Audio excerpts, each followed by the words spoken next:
Like China, the Islamic world had long been a very successful civilization that didn't really feel like it needed to learn from the West. Maybe that's even putting it lightly. They considered the West to be infidels and barbarians.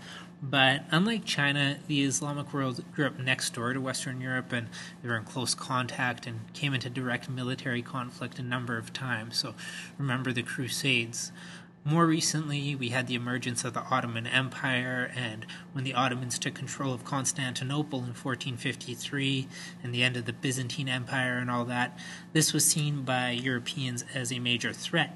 The Ottoman Empire would go on to conquer the Balkans, and they're always there as a threat to Europe. We'll see some parallels between China and the Ottoman Empire in this period. Both empires avoided falling under direct colonial rule from Europe, but both saw their power and prestige slip away in favor of Europe during the 19th century. Both the Ottomans and the Chinese tried to modernize their militaries in an effort to keep their independence, and both societies were divided over how much they should focus on preserving traditional identity and how much they should focus on doing what the West was doing and modernizing and industrializing. At the beginning of our time period, so around the year 1750, the Ottoman Empire is still quite strong and still viewed as the dominant force in the world of Islam. The empire included much of the Arab world, and this included the holy cities of Medina and Mecca. The Ottomans controlled Egypt, they controlled the Mediterranean, North Africa, so Egypt, Libya, and the Ottomans also ruled Christian people, with most of these Christian people living in the Balkans. The leader of the Ottoman Empire was still the Sultan, and he's still viewed as the leader of the Islamic world and the rightful successor of the Prophet Muhammad. But by the middle of the 19th century, certainly by the turn of the 20th century, this had changed. The Ottomans were no longer on equal terms with Europe, despite the fact that the Ottoman Empire was the worldwide leader of Islam. It couldn't do anything to stop Western nations from turning other Islamic territories like India, Indonesia, West Africa into European colonies. These places like India, Indonesia, West Africa, they weren't part of the Ottoman Empire, but as there was an expectation that the Ottoman Empire would protect these places in the name of Islam, and they were supposed to be the guardians of Islam. The Ottoman Empire was also getting smaller, both in terms of the amount of power it wielded and influence it had, and in terms of its geographic size. So, for example, Egypt was part of the Ottoman Empire, but Egypt was conquered by Napoleon during his reign in France. In the Balkans, where there was a Christian majority, we began to see nationalist movements. And this is inspired by rising Western nationalism, unification of Germany and Italy in 1871.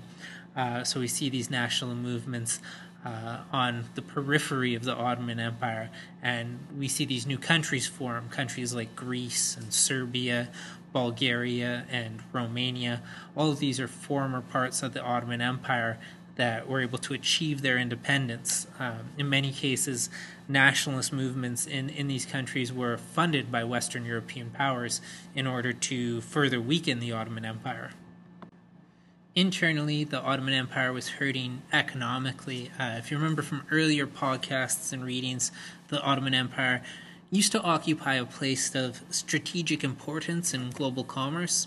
So all goods coming from East, coming from the Orient, that came to Europe, had to first go through the Ottoman Empire. But now Europe has direct access to those Asian markets, and on top of this, Europe is industrializing, and the Ottoman Empire isn't industrializing at the same rate.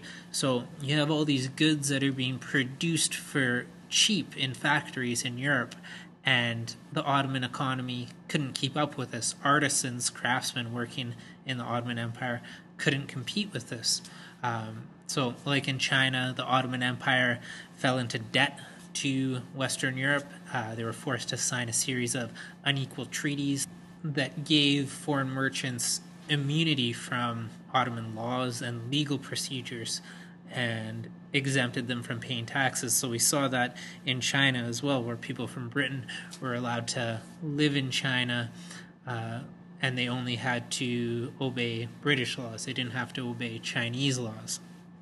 Like the Chinese, the Ottoman leaders pursued modernization, but they did so much more vigorously than in China.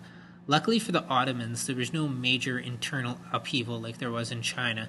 There were no rebellions anywhere near the scale of the Taiping Rebellion, which left 20 to 30 million people dead. In the Ottoman Empire, the crises that they were having, the internal crises that they were having, were mostly on the outskirts or the periphery of the empire, where there were minority people looking to break from the country in nationalist movements. So they were successful at keeping the core of the empire intact. There are a number of reasons why the Ottoman Empire didn't have the rebellion from within like China did. For one, the Ottoman Empire didn't experience the same type of population growth that China did.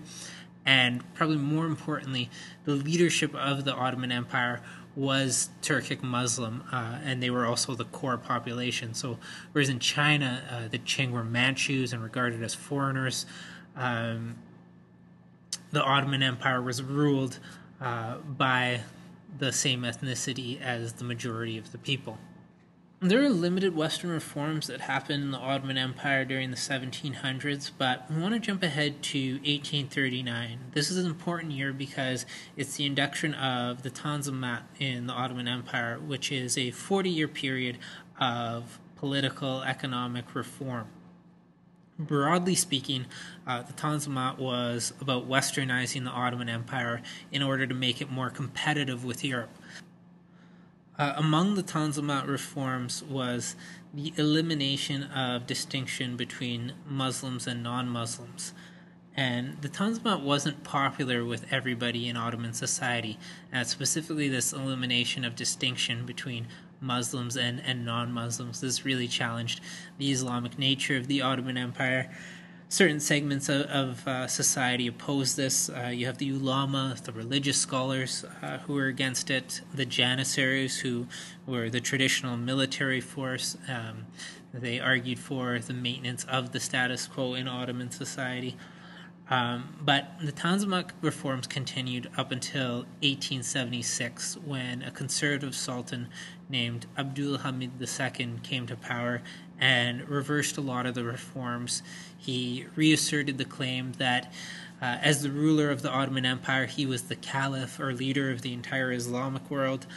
He restored the ulama, or religious scholars, to a position of power and authority in society, and he reintroduced distinctions between Muslims and non-Muslims. So a reactionary movement, a conservative reactionary movement to westernization. But for every action, there is a reaction, and in reaction to this, a new, more radical group emerged in the Ottoman Empire, calling themselves the Young Turks.